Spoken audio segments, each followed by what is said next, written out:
Hey, what's up? This is Jay Crimson from the Crimson Cult Podcast. If you are interested in starting your own podcast like me, there's no place to go but Anchor. If you haven't heard about Anchor, it's the best and easiest way to make a podcast. You can trim, edit, add music, add background noises, whatever, all on your phone. So download the free Anchor app or go to anchor.fm to get started. Thanks for listening.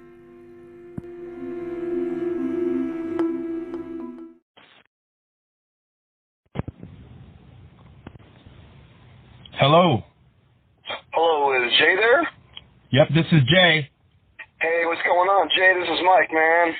Hey, what's up? Mike Deleon, guitarist in Phil Anselmo and the Illegals. How are you? Doing all right, my bro. Just getting things going here in South Texas, and actually I'm working on some music this morning, man. So just been busy with all sorts of things, and just keeping things going. Got a lot going on right now. It's been good. Right, that is good. It's better than not having nothing to do, especially these times. Yes, sir, man. It's been all sorts of good. I mean, with the downtime that a lot of us are having, this last year, I'm sure tons of music has been being created, and with the Illegals and all, and we are most definitely in demoing and writing phase. So it's been really good for that aspect. That's awesome. What's it like jamming at Nosferatu's lair? Dude, jamming at the lair, I would say it's pretty dang special, man. Like, the vibe, the atmosphere, and just all of us, being on the same page, all of us there for the same reason of just creating some insane, beautiful music it's an awesome feeling, man. I haven't been there in almost a year now because of the COVID, but things are starting to stir up for us illegals, so should be heading out there here sometime real soon, and I cannot wait to get back out to the lair and plug in the guitar and fucking and make some noise, man. It's pretty special. Right, it sounds special. You named your son Iomi, huh? Yes, sir. My little boy's named Iomi, man, and that's fucking classic. Dude, it's the coolest, I talk to people and half the people are like, what's Iomi mean? And then I talk to some other people and they're like, bro, that's the coolest name you could have given your kid right there, man. So it's really cool, naming him that. Definitely after Tony, and hopefully he's into guitar too. He's little, but he's definitely into playing some guitar. So who knows, man? But yeah, his name's Iomi. It's super cool. Do you only have one son? I have another little boy. His name is Atlas, and then I have a daughter, and her name is Ibanez, and that's most definitely after the Ibanez guitar as well. And that is dope. What's that? That is dope. Yeah, dude, it's super cool. Like just music, music all over the place with us here, and everything. So yeah, just trying to keep it going, man, with all the with the kiddos and everything, man. But it's definitely super cool. So the first recording you were on is Choosing Mental Illness as a Virtue? Yes, sir. That's the first recording for me and the Illegals. We've definitely have already recorded some other odds and ends that hopefully will see the light of day here soon. But that was my first official recording with Phil and the Illegals with Choosing Mental Illness as a Virtue. Right. I'm glad you guys are proud of it, because as a fan, I'm proud of it. I was at the Harpo's gig in Detroit for the Pantera Set right before all the virus shit started up.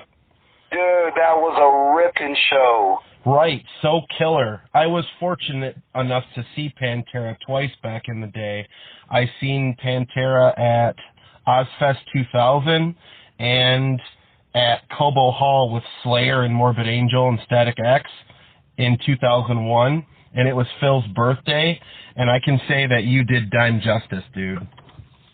Dude, thank you so much, man. Honestly, means the world, you know, to hear that. I'm just a dude from Texas, you know, who grew up, you know, with Pantera all over my walls. Just like you, I think I saw them 2 or 3 times back in the day with Black Sabbath, with Slayer, and on their own with Morbid Angel, and you know, just being a fan in the crowd, especially in the nosebleeds, you know, at being a 20-year-old kid, you know, and then looking down and seeing, you know, Dime and the whole band just on fucking fire every night, you know. It's just something to see, and then, you know, but to be able to go and play those songs, you know, with Philip, those songs, those Pantera songs is definitely it's a challenge, but it's also a lot of fun, and it's, you know, it's just very cool to be able to be playing those songs with Philip, and we're you know, the Illegals, we're just trying our best to have fun with the vibe and play as best as we can, and just bring back the old, you know, party vibe that Pantera used to have. We're just trying to bring that back, you know, and just have fun with it. But that night in particular in Detroit at Harpo's was definitely one of the most raging shows, because it was an off night of the Slayer tour for us, so we were right in the middle of just going every night on those Pantera songs. So that was definitely a special night for us, you know, for sure, and hopefully for every single one that was inside the building that night. Also, I want to say real quick, I had never been to Harpo's until that night, so it was just a really cool, you know, event, because it was my first time there. I had heard so much about this legendary venue, especially from Phil and his wife Kate and some of the guys in the crew who had been there before. It was just really cool to finally get to play there, and then to do it at a sold out night, and then do the Pantera set was something just, you know, a lining of the moons, you know, for me personally, and it was just a special night and ripping metal set of tunes, man. It was a fun one. What's your favorite of the Pantera set? Oh, man, that's a good question. Probably the track "Yesterday Don't Mean Shit" from the very last album. It's just a punishing, upbeat, you know, ripping tune, and Philip himself just sings some of the most rawest lyrics in that song. He definitely has some meaning behind that one, and it's just a really fun one to play. It just gets the crowd moving every time we do that particular song. Another one, real quick, I will say, will be the first track from Far Beyond Driven, when we go into Strength Beyond Strength. Yeah. It's just another one that just gets the crowd ripping, man. It's definitely a fun one to play. Any song take a bit longer to learn than the rest? Oh, good, dude. I've never been asked that question. That's a good one right there. Let's see. Thinking back on the learning process, which was... It was definitely a process for each and every one of us, you know, and Phil too, just having to go back and learn that. But one that might have took a little bit longer. Okay, I'll go with the tune "This Love," even though it's more of a chilled out tune. It was just it took us a little while to get it as close as we could and as perfect as we could. So definitely I will say, like, "This Love" from Vulgar Display of Power, definitely a good one to play, and it took us a while to get it as perfect as we could, man, for sure. Excellent. And I'm a huge housecore guy, and it's been a dream one day for my band, No Class Assassins, to work with housecore. I know that's probably it could be a pipe dream, but you never know. I met everybody in Down when my band's record came out. I gave a copy of the record to everybody in Down except for one person. Guess who? Let me see. How about Pepper? Nope. Phil. Pepper got it? Oh, so it's Philip? Phil is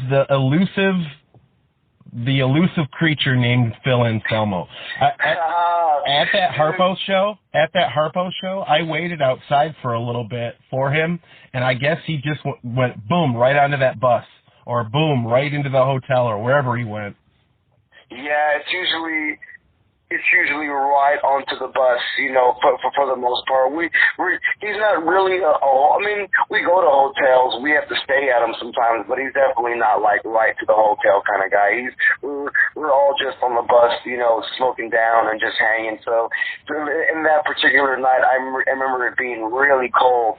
So if anything, he probably just got right from the stage right to the bus. But I will say, next time we're around and we're in your area, come on out to the show, hit me up, and I'll bring you up, man. Come say hi and meet the whole crew, and you could meet Phil, man, and you know, you can hand your CD to the guy, and hopefully we'll jam it on the ride home, or on the ride to the next show that night for you, bro. For sure, man. That would be badass. So, Flesh Hoarder and Disfigured, what is up with that? What's up with those bands right now? Awesome. I'm glad you're touching base with those bands, too. Disfigured, I want to talk about real quick. That was like my band when I was in, like, getting out of high school. It was my first serious band. We toured the Texas circuit everywhere and anywhere we could from the early 2000s to probably about 2012 or so, and it was just a band that put out a couple of albums and just did a bunch for Texas and just trying to play and get our name on the map. We're not really that active anymore because I've just been so busy with other stuff, but maybe one day Disfigured we'll get back together again. It would be super cool if we could do something. It's a pretty special band to a lot of people here in Texas and elsewhere too, so that would be great. Flesh Hoarder is like would be another band that I'm in when I'm not doing the illegals. It's my band that I'm in here when I'm at home. We are about to put out our second album here in the upcoming month. It's being mixed and mastered, and it's gonna be super fucking sick. It's 10 tracks of just more. If you know Flesh Hoarder and you know the first album, it's going to be just more evil, more focused, more dark in the death metal aspect, and it's definitely going to have some groove. It's going to have some slam. It's going to have some sick vocals, disgusting lyrics, and it's just it's going to be really good. And I can't wait to put it out.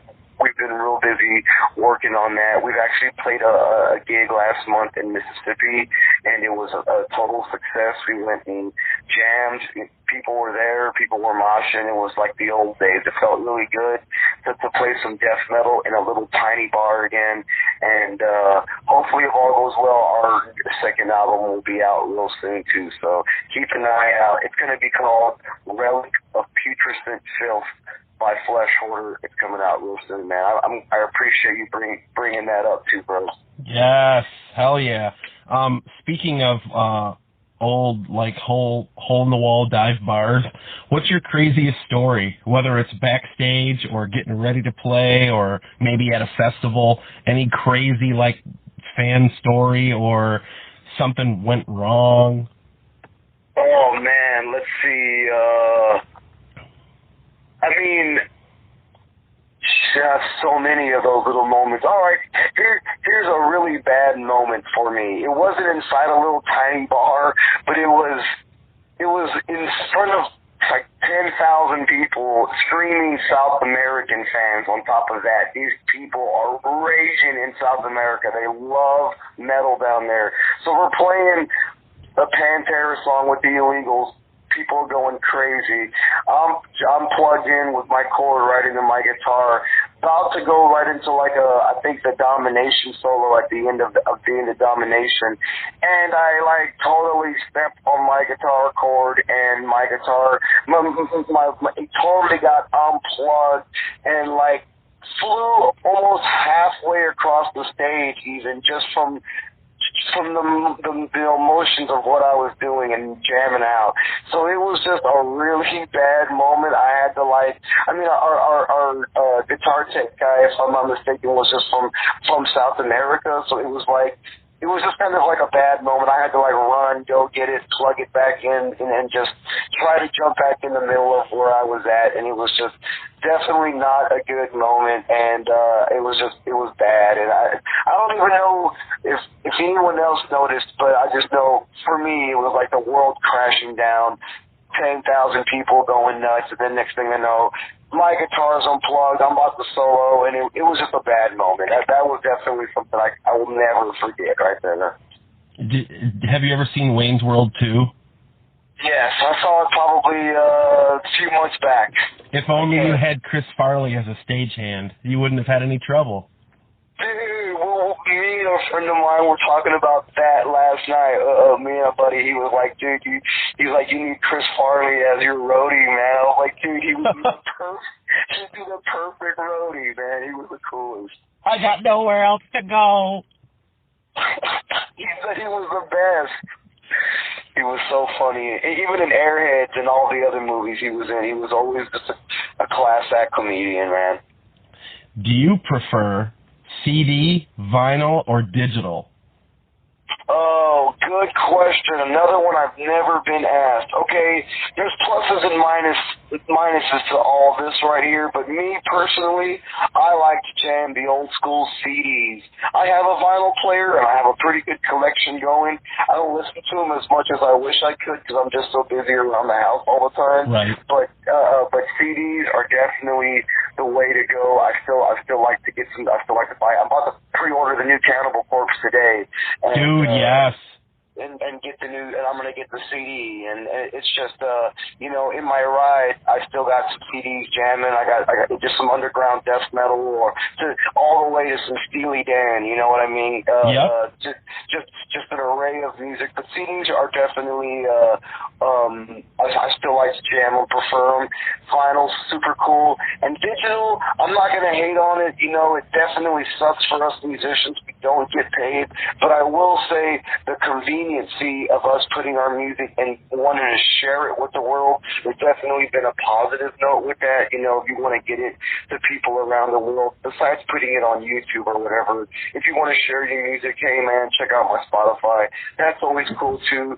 Definitely not getting paid, but it's been a change, with today's world. So it's cool and all. You can plug in your phone. You don't have to have a CD player or whatever. Put on your Bluetooth. You're at the beach and you want to jam some fucking tunes. Go for it. You know what I mean? But it definitely has pluses and minuses on that end. But me, I prefer jamming some CDs and just putting it on, looking at the CD itself, throwing it in the player and hitting play and just going with it from there.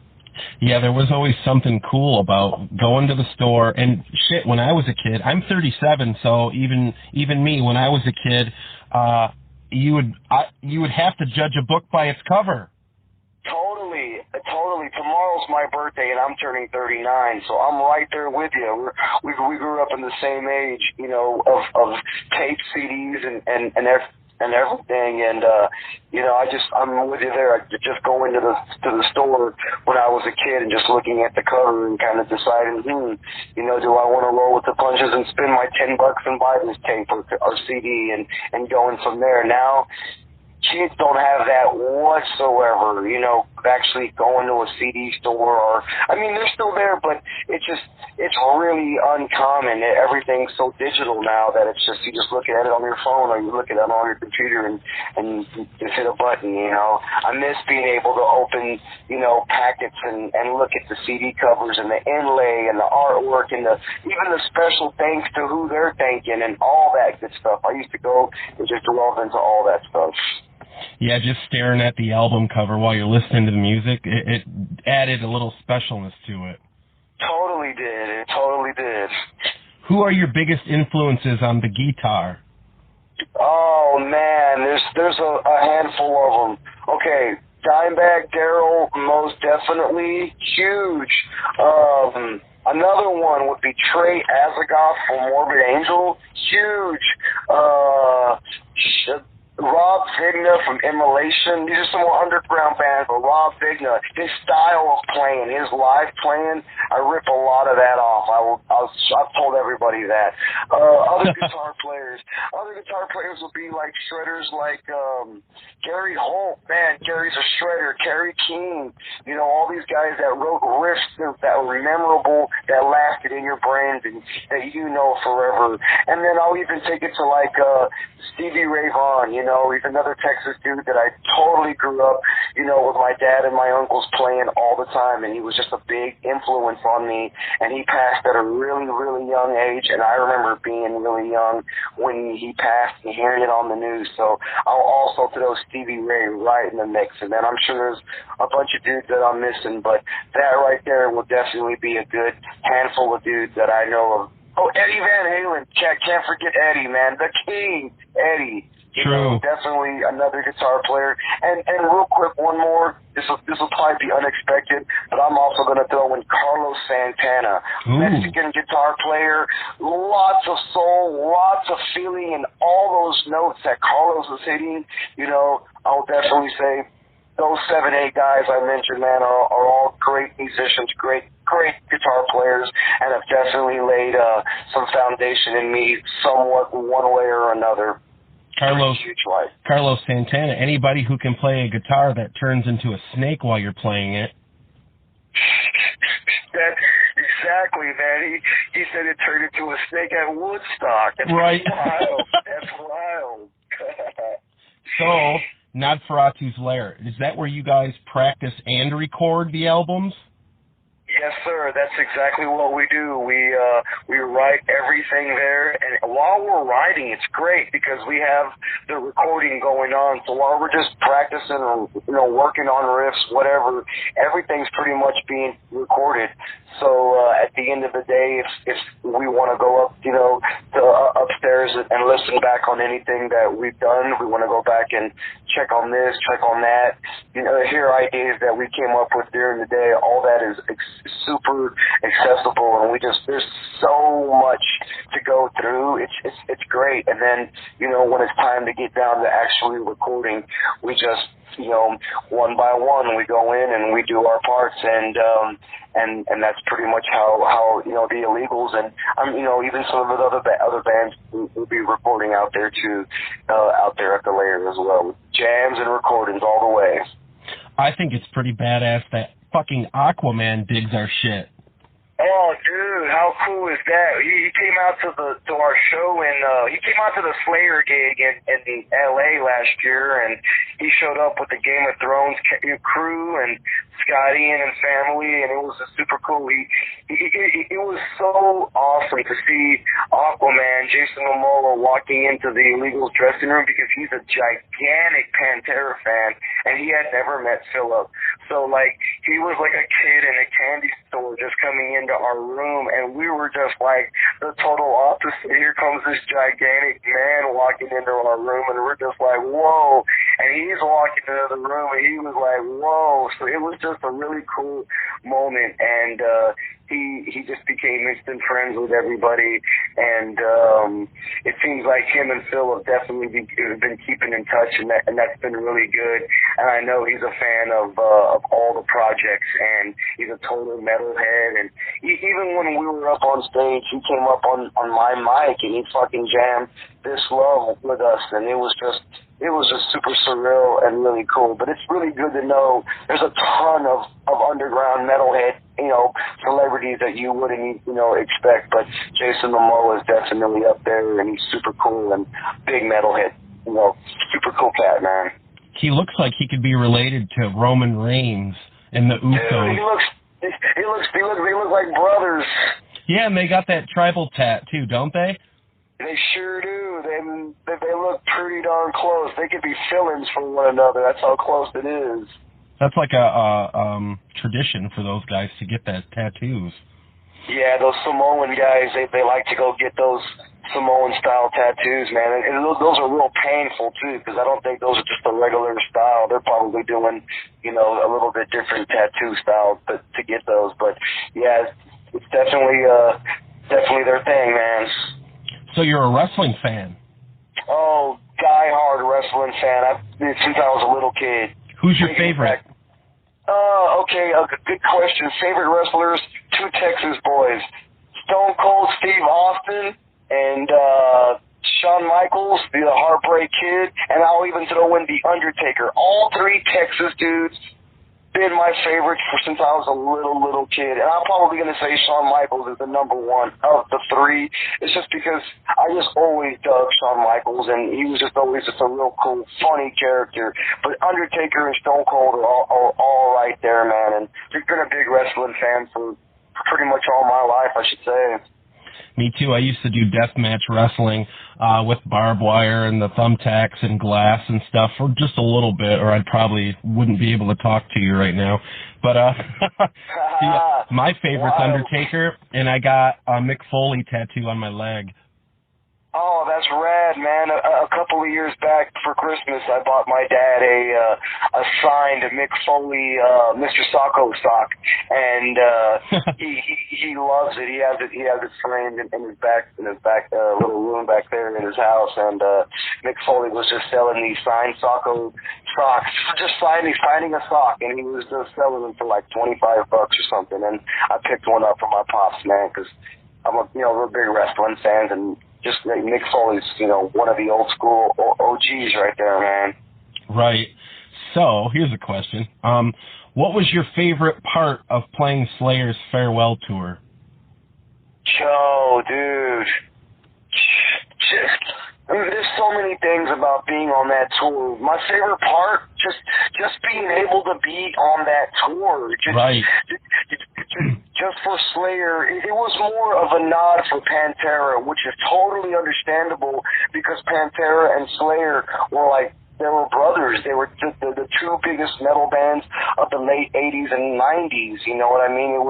They were brothers and, super influential to metal. And so for us to be able, for the Illegals to be a part of that was super awesome because it was just us doing a Pantera set, and I know it was them giving Phil the opportunity to go ahead and to do it's for us to go pay tribute to Pantera. It was just an amazing experience, and then I have just 1,000 little stories from that tour and the whole thing. But just to have the opportunity to be on tour with Slayer, and then on top of that, for it to be the final tour of the final tours, because they were on it for 2.5 years, and they did 8 legs. But to be on the last one of them all, I mean, it was a dream come true in any and every aspect.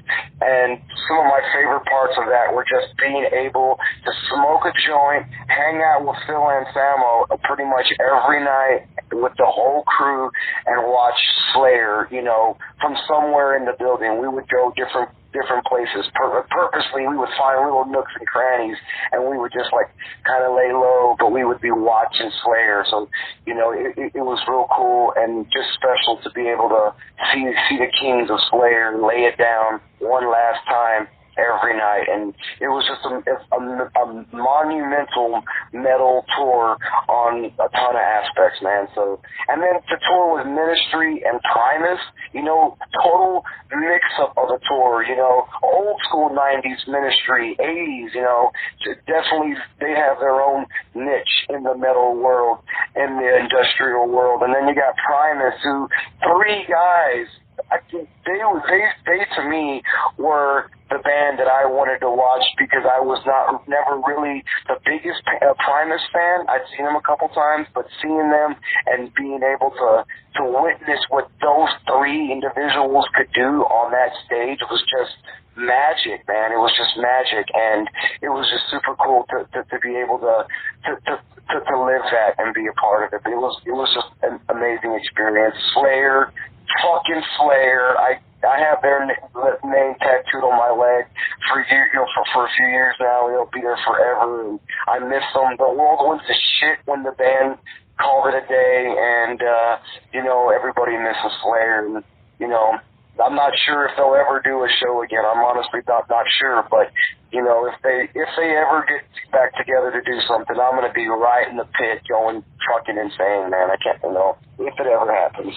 Right, and I like that one interview. Phil was like, "I'll believe it when I see it." Yeah, I'm with Philip on that. If it ever happens, I'll believe it when I see it, because it seems like you know, they're done, and you know that they had it, man. They're Slayer. They'll always be Slayer. So it sucks about Burton and Dino.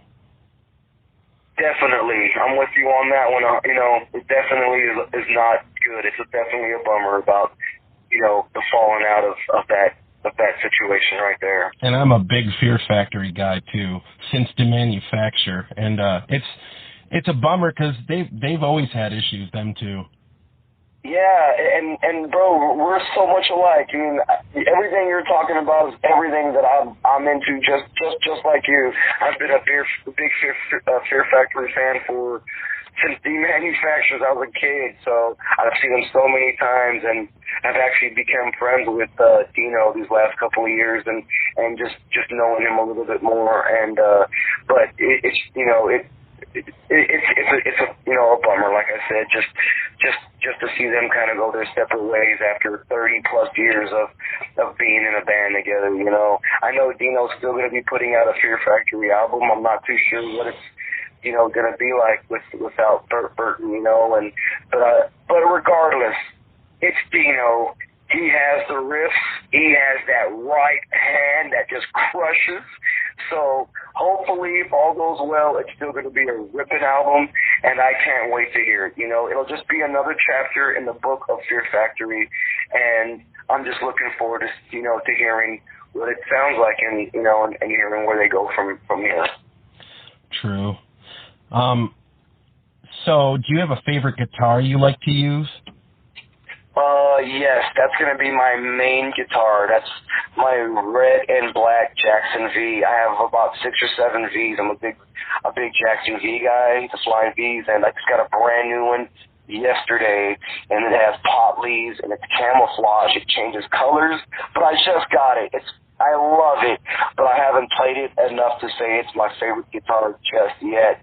But I do have my favorite guitar. It's my black and red, black with the red outline Jackson V. It's been all around the world with me, and it's always just been there. It's been through the ringer and back, and it just takes it takes a beat and keeps on going. It has the tone I need, has the EMG pickups. It's just set up and ready to go. So my black and red V will definitely be my favorite guitar, followed right behind my Kevin Bond from Superjoint green bevel V. That one is just right there with it.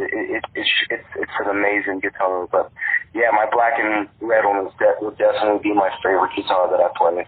Hell yeah! What gauge strings do you use, and what type of strings? What brand? Awesome question, man. I am sponsored by Ernie Ball Strings. So shout out to the homies over at Ernie Ball. They've been hooking it up now for the last few years, and supplying the stage with strings. I like to use the 52 gauge, so it'll be 10s through 52s on my 6-string, and then even on my 7 strings in Flesh Hoarder, I'm using the Ernie Balls all the way down, and those will be 11s through 56s. Since it's a 7-string, it's a little bit thicker, but definitely using the Ernie Balls, and on my main axe, it's 10 through 52s, if anybody's wondering, and those would be the heavy bottoms of the little orange pack of strings. You know, all my guitars, those are the ones that I like to use and abuse. Haha. So, when you use pedals, what is your pedal rig set up live opposed to recording? Okay, oh man, this is another good question. Some gear questions, I love it. Okay, for the last couple of years, me and Steve Taylor from the Eagles, have been using these pedals called Mooler. It's a pedal, I believe, out of China that I've been taking some have definitely been taken notice by some musicians. They're really good pedals. They're really convenient and pretty easy to use, and you can have tones for days. And those are the ones that we've been using on the live stage for the last couple of years. They're just super easy to run, and they have all the tones that we need pretty much packed right on in. And then me personally, I'm running through a wah-wah pedal, a noise gate, and right into my Mesa triple rectifier head, right through the Mesa Boogie cabinet.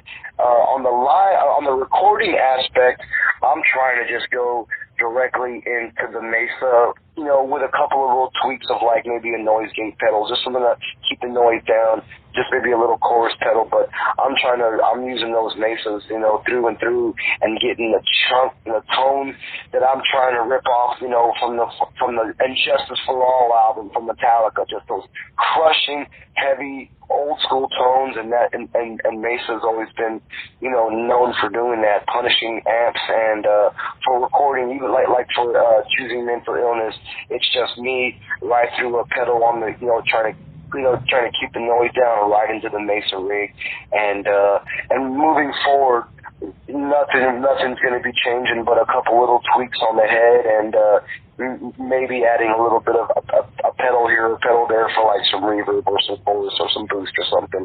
But for the most part, we're old school, and we try to keep it that way, because Philip likes to say, a lot of bands will go out and do the pyro and do the whole show.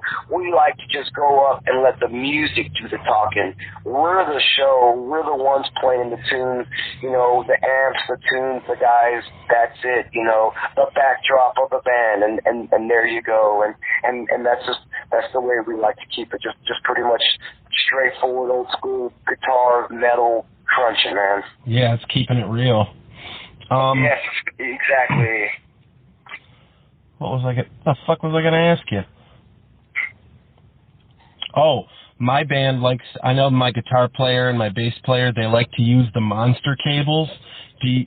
From either if it's from guitar to amp or from pedal to amp, whatever section it is, what kind of chords do you guys like to use, or you in particular? Dude, like I said, glad you're asking me these questions, dude. These are awesome questions. The illegals, we all in the band are being supplied by the cable company Pig Hog Cables. It's an up and coming. I want to say up and coming. They've definitely been around for a few years, and they're definitely making a name for themselves. And they are great cables, good company. Everybody's so awesome and easy to, just easy to work with there. And they have been supplying our stage drums, the drum plugins from the pedals to whatever Blue needs, to the bass, to the guitars, and even Phil's mics. Cables, we're all using the Pig Hog cables. And I'm going to keep the rundown going real quick. So I'm using the Mesa heads, Ernie ball strings, the Pig Hog cables. We're using EMG pickups in all the guitars. EMG's been hooking it up. Jackson guitars. I'm sponsored by Jackson, so shout out to Jackson. They've been so awesome, and everything that they've been helping me with. Cases to guitars. Let's see. I just recently got sponsored by a company out of Germany that a lot of metal musicians are using, called Richter guitar straps. They just sent me a couple of leather straps that I just got hooked up on my guitar last night, and super amazing quality leather guitar straps. So shout out to the Richter strap company, Pig Hog, Moore. Let's see, what am I forgetting? Ernie Ball. I feel like I'm forgetting something, but maybe it'll come to me. But it's just trying to take care of the whole stage. Everybody that's been helping us has just been completely amazing, and we're just trying to use the best products that we can to make the best sound that we can. Hell yeah! What about picks? Oh, picks! I've been using the in-tune guitar picks, and they've been designing some really cool picks for me. I just got a batch. It's crazy you asked about wrestling. I just got a batch of guitar picks. One of them Stone Cold Down in Some Beers, and then the other guitar pick is a really rad pick of The Undertaker. And then on the opposite side, it has Phil and the Illegals, and it says Mike Deleon and all. But the in-tune guitar picks, have definitely been hooking us up and supplying the picks for the stage. And they make the raddest guitar picks. Any design, anything cool you want to put on a pick, these guys can pretty much do it. And those are the ones that I've definitely been using. Hell yeah! So Grass Pop 2019, how was that? Oh, dude, that was super cool. I had never been to Grass Pop, and had been to Belgium, but I'd never been to Grass Pop. And we played the night before the festival really kicked off. It was just like the night before, like part of the portion. The thing started on Friday through Saturday, and I think we were there Thursday night. Right. And it was already a handful of awesome bands. But I think maybe we might have been the headliner or something. I'm not sure who else was there at that particular night, but it was still, we played in a tent and at Grass Pop, and there must have been 15,000 metalheads already packed in this tent, and it was just so cool. It was one of the first times we played the song This Love in front of a real big crowd, and it was so cool. Just the whole vibe that night was awesome. And we played with a metal band that night that I do remember from Belgium called Raven. Old school metal band, total like old school metal. And I remember they played that night with us, and it was just super awesome. My friend Mike Heller, who's drumming for Fear Factory now, was filling in for Raven. He's drumming for Raven, so it was really cool. I got to see my boy Mike, and we were both overseas, and it was a really cool night being there at Grass Pop, man. Super cool event. What do you think is your crowning achievement so far as a guitar player? Being in the Illegals and playing Madison Square Garden, hands down, has been lifelong achievement for any of us in that band. When we first got told we're playing with Slayer, it was a jaw-dropping moment. But then when they told us Madison Square Garden is on the list, we're playing, we were just like, you know, for any musician in the world to play that particular venue, it says the world's most famous arena, that's the bucket list check.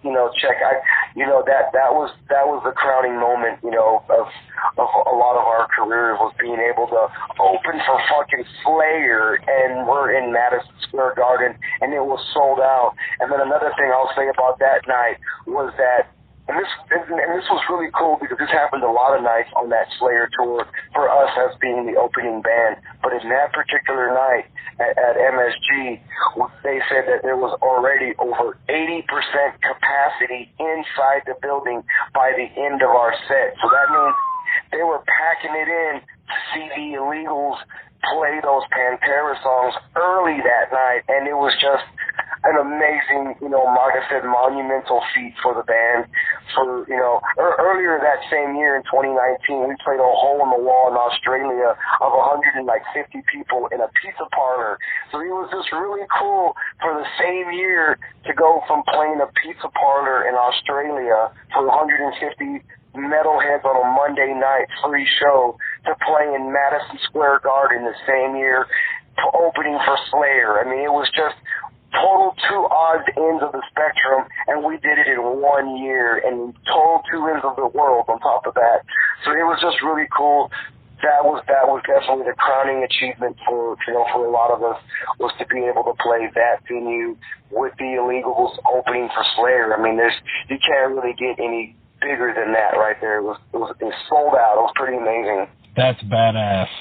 It was way cool, man. Way cool. And real quick again, just walking the hallways and seeing Billy Joel and Elton John and Tina Turner and Paul McCartney. It was just like, what are we doing here? What are we doing here? And right. It was really cool. There was a bunch of cool, friends and fans backstage hanging out, and it was a very special, monumental moment. It was super, super awesome. That sounds super awesome. I'm working on getting both mics on this show soon, Mic 9 and Hoarder Beast. Oh, that would be great. Right, I've chatted with both of them. We're working on it. I know, Mike's busy with I Hate God, and they're getting that next album out there. Yes. And Hoarder beats me either. Hoarder films and records most of the stuff you guys do, huh? Yeah, Hoarder is definitely a housecore. He's part of the housecore family, through and through, and his wife and family too. They're out there hanging out, they're filming, and he's always involved in something housecore related. They're always shooting their video, doing something. We've done, even with the illegals, we've done a lot of work with Mike. Super cool cat, always been down to earth. Mike 9, I don't know him too well. I've met him, already a handful of times, but he's always, he's doing Mike, and he's super nice guy, super, down to earth, and has some of the most rowdiest lyrics, that for punk and sludge and hardcore. He's definitely left his staples. So that would be good to get both Mikes on the show for sure, man. That'd be a fun talk. For sure. For me, as a vocalist and frontman, him and Phil have always been like my guys, man. Whether they're both big influenced by punk and Black Flag and stuff like that, and that's my shit too. My band, No Class Assassins, we actually opened up for I Hate God, and Mike's drunk ass was on stage leaning up on one of our amps, and someone has a picture of that, and it was just big for me as a local guy. We had to do the whole sell tickets to play thing, and it was worth it. It was cool. And Mike fucked with me too. Mike fucked with me. They played for like an hour and a half, which is probably the longer time I've seen them play. And this was when Joey was still around, so awesome. Yeah, and they came off stage and they came my way, and I couldn't help but want to shake his hand because I'm a big fanboy. But I shook Mike's hand and I was like, man, I couldn't think of nothing to say, so I said, good set. You guys played for a long time, and he's like, what? Were you bored? That's typical Mike. That's Mike right there in like 100% flesh. That's his total reaction and answer. That's awesome because you got Mike and he was like, "Oh, you bored?" That's just cool, Yeah, he was fucking with me, and then he called Jimmy over, and I'm like, he's like, "Hey Jimmy, wait till I tell Jimmy this," and I'm like, "No, don't tell Jimmy this. Don't tell Jimmy." And Jimmy walks over and he's like, "What's going on, man?" And Mike's like, "This guy was fucking bored." And I'm like, "No, oh God, Mike, what are you doing to me? Jimmy, don't listen to him." What did Jimmy say? Jimmy just did his stare off into the clouds look, and that was that. That's classic, man. Jimmy, I love that guy. He's been a really good friend of mine for a long time, and I remember him from when I was a kid back in the early Super Joint Ritual days, and meeting him way back then, and just befriending him then already as a little teenage kid, and growing up and becoming real friends with him, and texting him from time to time, and shooting food pics to each other or dumb shit. It trips me out still because he's such a legend all in his own. He has a whole fan base of just sour power, so it's super cool, and I love Jimmy. He's a total kind sweetheart dude, and but Mike, I love how he did that because that's totally Mike right there, just fucking with you, just messing with you, but that's his way of showing he loves you too. It's just being Mike, and having Mike and Phil as a couple, as your two, as a couple of influential singers. That is honestly I haven't heard anybody say that's the pair, that's their influences, Mike and Phil. Then you must be into some good music if those are your influences, because those two guys are definitely, they're both punk rockers all the way. So they're hardcore guys all the way. They're metalheads all the way. So they have it all in them, and those would be two great influences to have on you as a vocalist. I'll agree with that 1,000%. Yeah, check us out. We're on Spotify. Yes, I will. With No Class Assassins. When you told me it the first time, I put it right in my brain. I was like, all right, got to remember that name because just to check it out. You know, I got friends of mine all the time, man. Check out this, check out that, and I try to do somewhat. I'll check it out. Yesterday, I had a friend of mine do the same thing. He sent me a set of songs, and I was like, check them out, and I was like, all right, this is my feedback on them. So I'll definitely go and check it out and see what you guys are about, bro. Cool, and if you dig it, send me something. Let me know. I will. I sure will. Your brother Jacob plays drums in a band? Dude, how do you know about Jacob? I was Facebook stalking you. Well, I was looking for some good material. That's killer. Yes, he was one of the guys I was jamming with last night.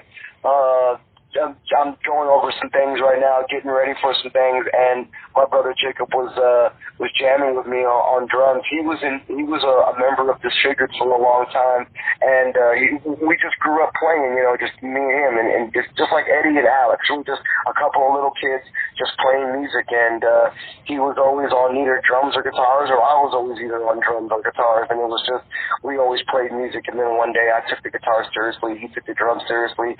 He also plays the piano. He also does vocals. He sings behind the drums, and he has a little mic, and he has a great voice, and he's back there belting out Judas Priest vocals while playing Judas Priest drums. It's pretty amazing. And Megadeth, he's doing Megadeth vocals and Megadeth drums. He's a great musician, and he's super cool. And you know, we've been jamming together since we were babies. So I'm glad you brought my brother Jacob up. That's super rare and super cool, man. And no problem. Yeah, I get curious about stuff just like any other fan would, because that's what I am. Totally. So I'd love to have Phil, Derek, Steven, or Blue on here as well. But I'm very, very thankful that you've come on here and talked about your stuff. I have one more question for you before I got to let you go. Gotcha. What you got, brother? What is your favorite horror film? Oh, man. All right. Let me delve into my little brain here and see if I could think of my favorite horror film. Ooh. Okay, I know what it is.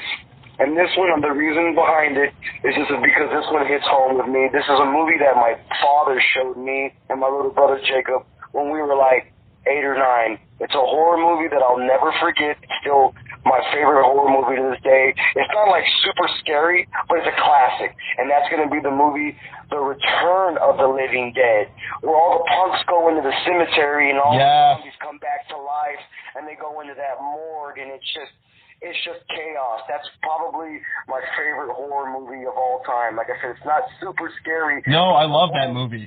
Me too. It's just a fun watch, and yet you could still get scared. Like when that dude comes up out of the little barrel and he's all like covered in, like blood and shit. That still will like leave a chill down your back, when you watch that shit. So like, I will most definitely roll with 1985 or 86's The Return of the Living Dead, man. Classic horror film. Nice. All right, Mike, Deleon, thank you for being a part of the cult today. And thank you so much for having me, brother. Looking forward to hearing more stuff from you guys in the future. Most definitely. I'll end it with saying thank you, Jay, for having me. Look forward to meeting you down the road. Come hang on out, smoke down with us. The new Illegals will be out sometime in 2021. I hope everyone gets hyped because it's going to be a pissed off, ripping record that, it's going to be a throwback, we're hoping, to the old school metal, the old school groove, the old school you can catch on and bang your head to, and it's going to be great. Thanks again. Cheers to all the metalheads. New Flesh Hoarder is on the way. Keep an eye out. Texas Death Metal coming at you real soon. And again, thanks to everyone for listening, to this interview. And cheers to all the metalheads around the globe, man. All right, Mike Deleon, guitarist from Philip H. Anselmo and the Illegals, and happy birthday tomorrow, dude. Dude, thank you so much, man. I'm muchos gracias. I appreciate it. All right, thank you again, and have a good one. May peace be with you, sir. Thank you so much, man. I'll talk to you soon. Keep in touch, and I'll let you know what I think of your band's tunes, bro. Thank you. All right, cheers, man. Have a good one. You too. Bye. Bye-bye.